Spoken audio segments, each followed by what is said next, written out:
Year 5 at St Anne's Catholic Primary in Huyton. Our school is close to two railway stations, Huyton and Roby. And they've both been around forever, haven't they? Well, it turns out they haven't. They arrived here in the 1830s, and we've been learning all about the changes that the railways brought to our area. We've been up and down, forward and back. Full steam ahead, but right on track. And learnt more about our railways and how they changed our local area. Is that Huyton Quarry? And now we are going to share the story with you. What happened here actually changed the world. It's a story of competition, invention, money, And catastrophe. So welcome aboard and enjoy our look at how Huyton and Roby were part of the story that changed the world.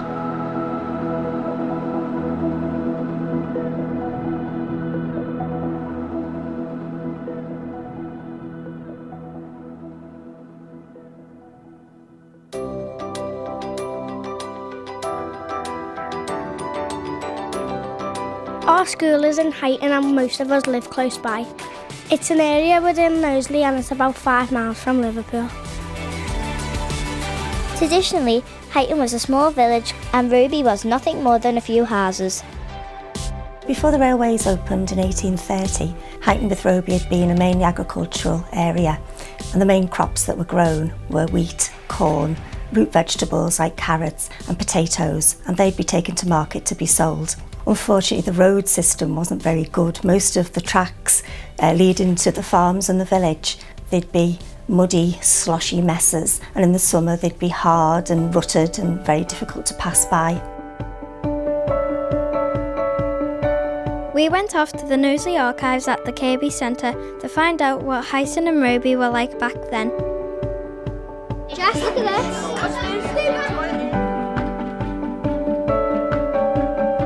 This is the archives store. Now this is where we keep all of the old documents and photographs and maps.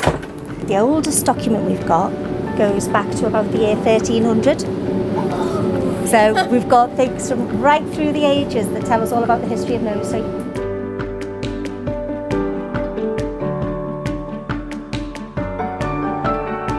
This shows us what it was like in 1786, so way before the railways were built. So there's Roby and there's Huyton, and you can see they are houses or farms, but there's no railway. If you turn back to 1820, for instance, the fastest transport you had in the northwest was a horse, maybe a stagecoach if it was people, or a horse and wagon if you're carrying goods. And it took people a long time to travel around. Now they had canals, they could also transport people and goods, but of course in winter time if it got cold they froze up, and so everything came to a standstill. So something was needed to link the people, the places and the goods together faster. Something like a railway. But at that time, there was nothing like that round here. So, how did it all start? Well, steam trains have been around since the early 1800s, mainly moving goods around and small numbers of passengers. And so by the 1820s, the world's first railway was being built, linking two of Great Britain's most important cities, Liverpool and Manchester. Manchester was a centre for manufacturing with the cotton industry, and Liverpool was the main port for export to the Americas and other parts of the world. In 1829, a competition was held at Rainhill. This was to find a train to run along the new Liverpool and Manchester Railway. This became known as the Rainhill Trials. 15,000 people came out to watch, and 5 trains began the test, but most had problems. One was too slow. One was too heavy. One had a horse brake kit. One had an engine fail.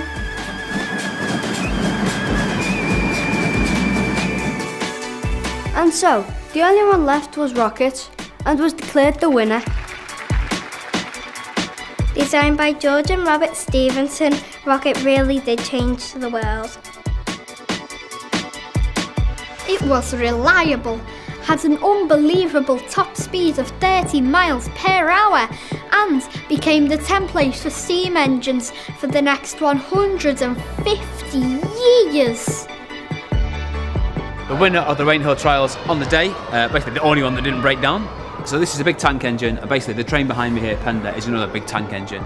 They all followed this design, and everyone changed it over the years, but this is the original tank engine.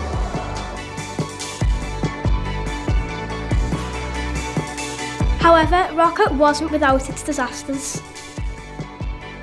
At the opening ceremony of Liverpool and Manchester Railway, William Huskisson, the Member of Parliament for Liverpool, was hit and killed by the rocket. But Rocket carried on working, and new trains and railways followed.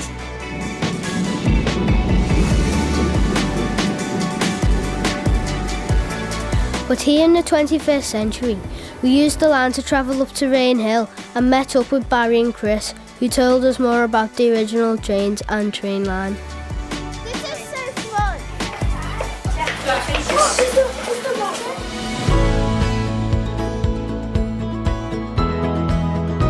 This is the first proper train service in the whole of the country, right? And it happened 190 years ago. And just under that bridge, this first bridge, that's where the actual trials took place. Stephenson's rocket was coming up here, and the first marker post for the trials was just under that bridge.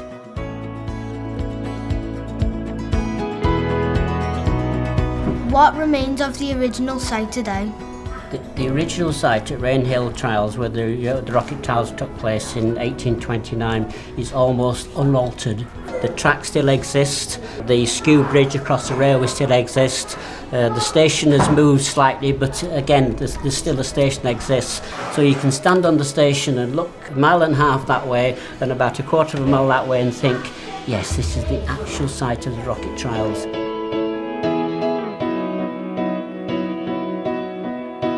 Once the line was up and running, George and Robert Stevenson worked to make Rocket even better.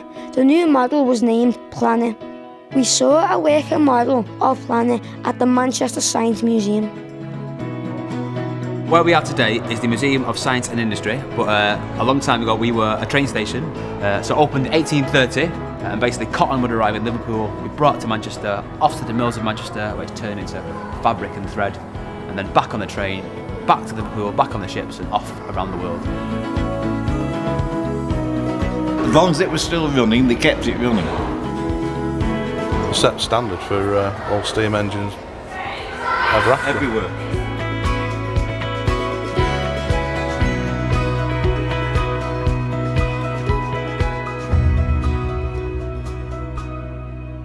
Huyton and Roby stations were both opened on the original line in 1830. And having a railway station meant that this area was growing fast. So 1830, critical date for us because that's the year the railway opened. Now if we look at this map here, which is a bit later. Look at Ruby now. Look at Ruby. You can see. Huyton looks a bit small. So what year is it? Can anyone tell me what year it is? Huyton's big. Ruby's fisherman. Yeah, 1927. 1927, so nearly 100 years after the railways were built. And then Huyton is in Quarry. So Ruby It enabled people to travel all sorts of distances. The rich merchants of Liverpool could move out from the smoky city to live in the countryside and build their big houses, which you can still see today. And then they would travel into Liverpool by train and then come home at night and be picked up in their horse and cart and taken home.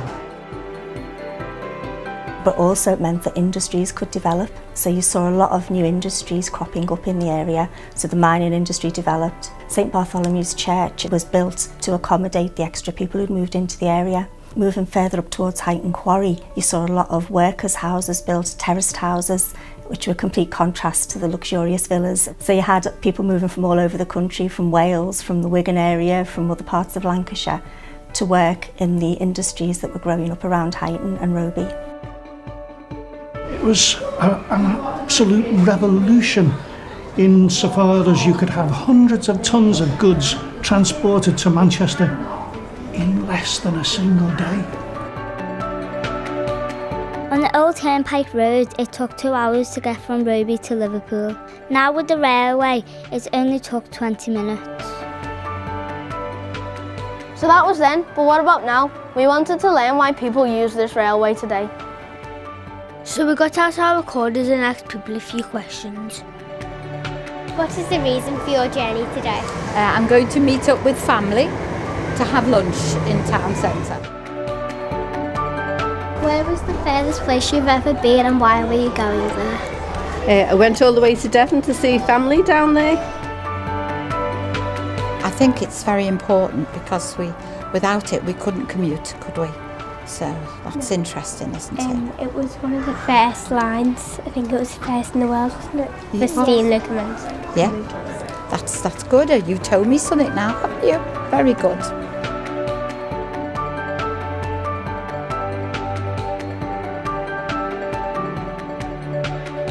What still exists from the rail network from that time?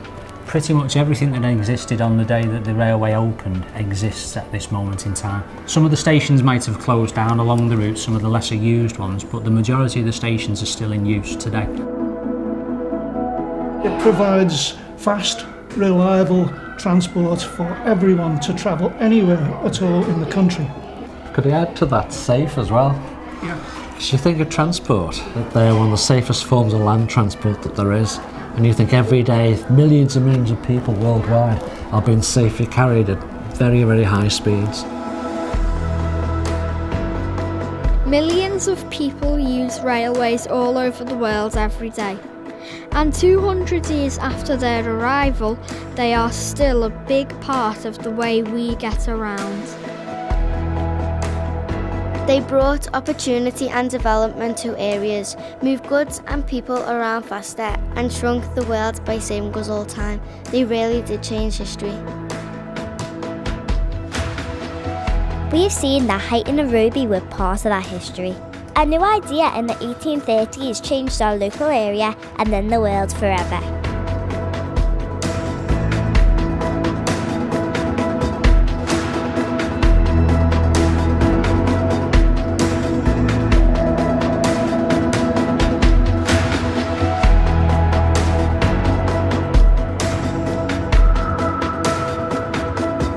It was all very unscientific and they had many, many accidents because they didn't have brakes on these things. Can